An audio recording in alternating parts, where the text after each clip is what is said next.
सभी को जय मसीह की। आज हम पढ़ेंगे प्रकाशित वाक्य 4, स्वर्ग में आराधना।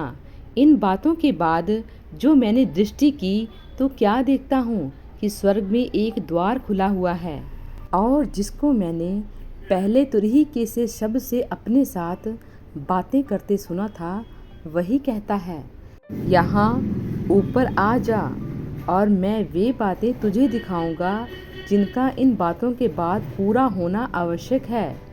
तुरंत मैं आत्मा में आ गया और क्या देखता हूँ कि एक सिंहासन स्वर्ग में रखा है और उस सिंहासन पर कोई बैठा है।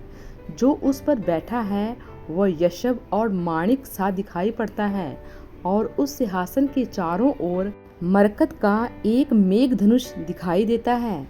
उस सिंहासन के चारों ओर 24 सिंहासन हैं, और इन सिंहासनों पर 24 प्राचीन श्वेत वस्त्र पहने हुए बैठे हैं, और उनके सिरों पर सोने के मुकुट हैं। उस सिंहासन में से बिजलियां और गर्जन निकलते हैं, और सिंहासन के सामने आग के 7 दीपक जल रहे हैं। वे परमेश्वर की 7 आत्माएं हैं, और उस सिंहासन के सामने मानो बिल्लौर के समान कांच का सा समुद्र है। सिंहासन के बीच में और सिंहासन के चारों ओर 4 प्राणी हैं, जिसके आगे पीछे आंखें ही आंखें हैं। पहला प्राणी सिंह के समान है, और दूसरा प्राणी बछड़े के समान है। तीसरे प्राणी का मुंह मनुष्य का सा है, और चौथा प्राणी उड़ते हुए उकाब के समान है।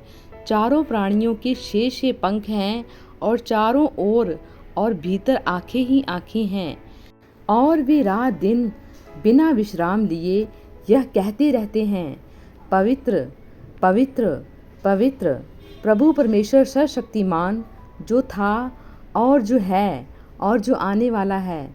जब वे प्राणी उसकी जो सिंहासन पर बैठा है और जो युगानुयुग जीवता है, महिमा और आदर और धन्यवाद करेंगे, तब 24 प्राचीन सिंहासन पर बैठने वाले के सामने गिर पड़ेंगे और उसे जो युगानुयुग जीवता है प्रणाम करेंगे, और वे अपने अपने मुकुट सिंहासन के सामने यह कहते हुए डाल देंगे, हे हमारे प्रभु और परमेश्वर, तू ही महिमा और आदर और सामर्थ्य के योग्य है, क्योंकि तू ही ने सब वस्तुएं सिरजी और वे तेरी ही इच्छा से थीं और सिरजी गईं।